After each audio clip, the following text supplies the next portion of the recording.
বিসমিল্লাহির রহমানির রহিম।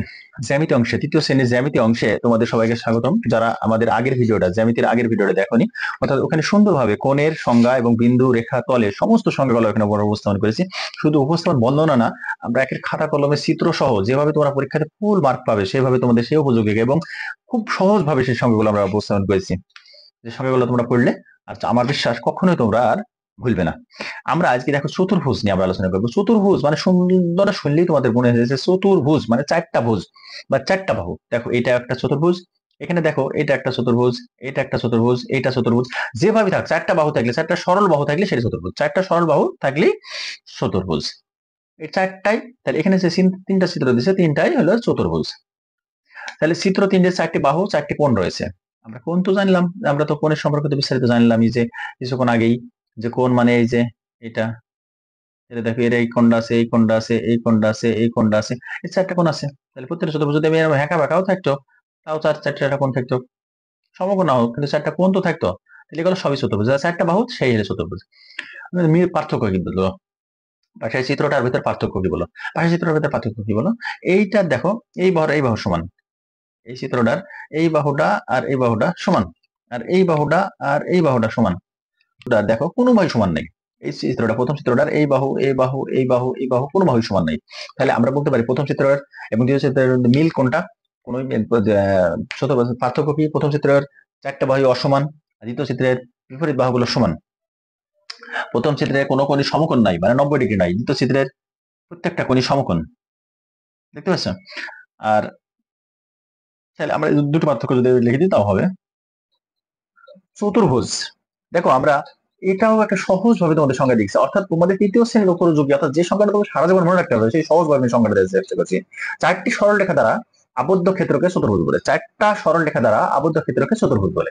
দেখো, চারটি সরল রেখা দ্বারা আবদ্ধ ক্ষেত্রকে চতুর্ভুজ বলে, একটা চতুর্ভুজ আঁকছি, চারটা সরল রেখা, চারটি সরল রেখা দ্বারা আবদ্ধ ক্ষেত্রকে চতুর্ভুজ বলে। দেখো এই একটা সরলরেখা, এই একটা সরলরেখা, একটা সরলরেখা, একটা সরলরেখা, চারটি সরলরেখা দ্বারা আবদ্ধ ক্ষেত্রকে চতুর্ভুজ বলে। চিত্র চতুর্ভুজ। যে চতুর্ভুজে চারটি কোণে সমকোণ তাকে আয়ত বলে। সমকোণ তো আমরা এখনই শিখলাম, সমকোণ আমরা শিখলাম না, যে কোণে প্রত্যেকটা কোণ 90 ডিগ্রি। তাহলে এর কিন্তু দেখো প্রত্যেকটা কোণে 90 ডিগ্রি, এই যে এটি 90, এটি 90, এটি 90 খারাপ। যে চতুর্ভুজে চারটা কোণে সমকোণ তাকে আয়ত বলে। আয়ত আরেকটা বৈশিষ্ট্য আমরা জানি, এই যে এই বাহু আর এই বাহু সমান, আর এই বাহু এই বাহু সমান, মানে বিপরীত বাহু সমান।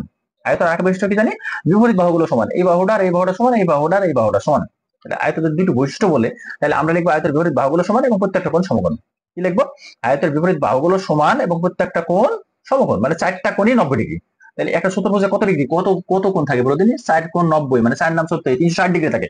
একটা চতুর্ভুজের ভিতরে কত ডিগ্রি থাকে, 360 ডিগ্রি থাকে। বর্গ দেখো, যে চতুর্ভুজে চারটি বাহুর দৈর্ঘ্য সমান তাকে বর্গ বলে।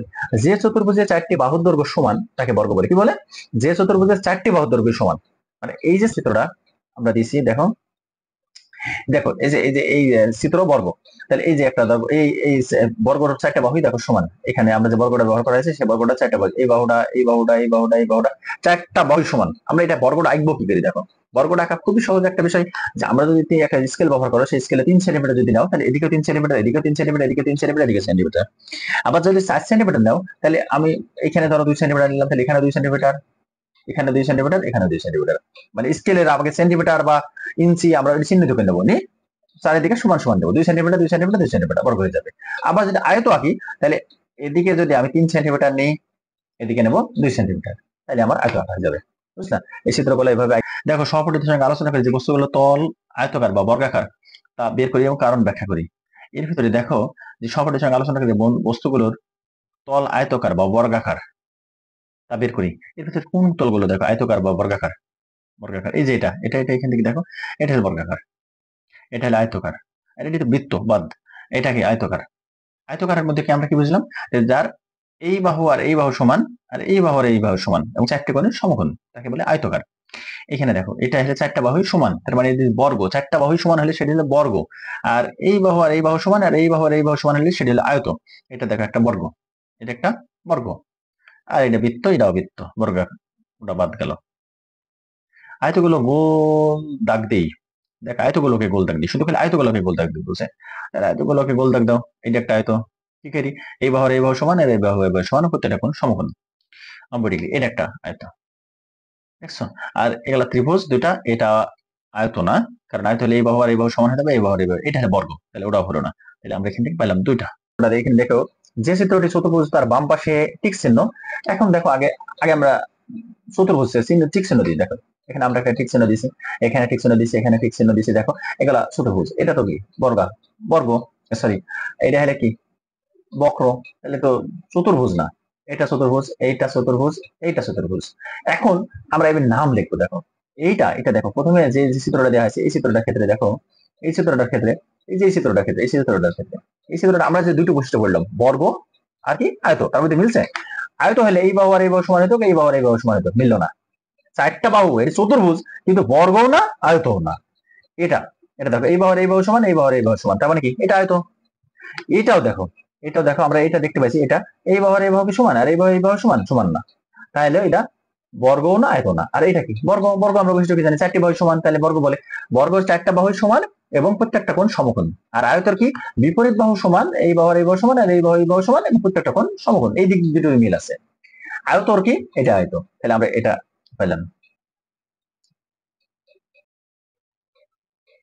দেখো এখানে কিছু স্কেল ব্যবহার করে, যে ডট ব্যবহার করতে আয়ত বর্গ, নিচে দীর্ঘত বর্গ আশা করছি এখন যা তোমাদের করা হয়েছে এখান থেকে এটাও ব্যবহার করতে বর্গগুলো সম্পর্ক করি, বর্গগুলো সম্পর্ক এটাও তোমরা পারবে। ধন্যবাদ সবাইকে আমাদের সাথে যুক্ত থাকার জন্য। আমাদের পরবর্তী ভিডিও পাওয়ার জন্য অবশ্যই আমাদের চ্যানেলটি সাবস্ক্রাইব করতে হবে।